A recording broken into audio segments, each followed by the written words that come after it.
Hi friends, പുതിയൊരു വീഡിയോയിലേക്ക് എല്ലാവരും സ്വാഗതം ചെയ്യുന്നു. ഇന്ന് ഞാനൊരു പടത്തിൻ്റെ റിവ്യൂ പറയാൻ വേണ്ടിയാണ് ഇങ്ങനെ ഒരു വീഡിയോ ഇട്ടത്. ഞാൻ കഴിഞ്ഞ ദിവസം ബഡാമിയൻ ചോട്ടാമിയൻ എന്ന് പറഞ്ഞ ഫിലിം കണ്ടിരുന്നു.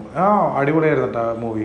പിന്നെ ഒരു ആക്ഷൻ ത്രില്ലറാണ്. ചിലർ നോക്കുമ്പോൾ എന്താണ് ഇത്രയും വില്ലന്മാരെയൊക്കെ ഇവർ രണ്ടുപേരും കൊണ്ട് ഇടിച്ചിടണമെന്നൊക്കെ ചിന്തിക്കും. പക്ഷേ എന്താ പറയുക, അത് ഹിന്ദി പടവും തമിഴും ഇപ്പം മലയാളവും ചിലതൊക്കെ അങ്ങനെയൊക്കെ വന്നിട്ടുണ്ടല്ലോ. അപ്പോൾ ആ രീതിയിൽ നമ്മൾ എടുത്തത്. എന്തായാലും അതിൻ്റെ മേക്കിങ്ങും കാര്യങ്ങളൊക്കെ നല്ല അടിപൊളിയാണ്. അതിനെക്കാട്ടിയും കൂടുതൽ എനിക്ക് ഈ ഒരു റിവ്യൂവിൽ പറയാൻ തോന്നുന്ന ഒരു കാര്യം എന്ന് വെച്ചാൽ, ഇതിൽ വില്ലൻ റോൾ ചെയ്തിരിക്കുന്നത് നമ്മുടെ എല്ലാ രാജുവേട്ടൻ പൃഥ്വിരാജാണ്.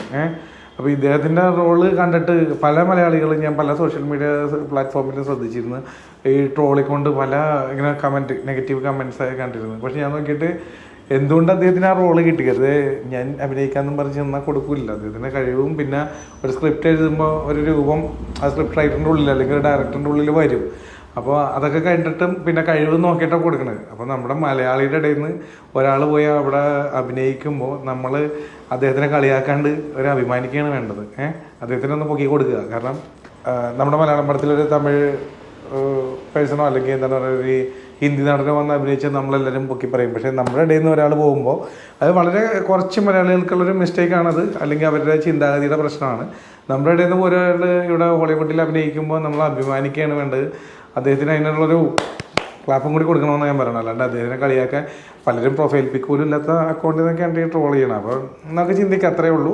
കാരണം അവർക്ക് അതിനുള്ള ഇതേ ഉള്ളൂ, അല്ലെങ്കിൽ അവർ വളർന്നു വന്നേക്കണ സാഹചര്യം അതാണെന്ന് കരുതുക. അല്ലാണ്ട് അത് മൈൻഡ് ചെയ്യാൻ പോകേണ്ട കാര്യമില്ല. എന്നാലും ഞാനത് പറഞ്ഞത്. പിന്നെ ഇതിനകത്ത് അക്ഷയ് കുമാറും ടൈഗർ ഷെറോഫും കൂടിയാണ് ഇതിലെ നായകന്മാർ. അതെന്താ പറയുക, അവർ തമ്മിലുള്ള ഒരു കോമ്പിനേഷൻ എനിക്ക് വേണമെങ്കിൽ ഈ പടത്തുമായിട്ട് ബന്ധപ്പെട്ട് അറിയും. കുറേ റീൽസ് ഇവർ ഇൻസ്റ്റയിലൊക്കെ ഷെയർ ചെയ്തിരുന്നു. അത് തന്നെ നമ്മൾ പലരും കണ്ടു കാണും, പലരും ഏറ്റെടുത്തതാണ്.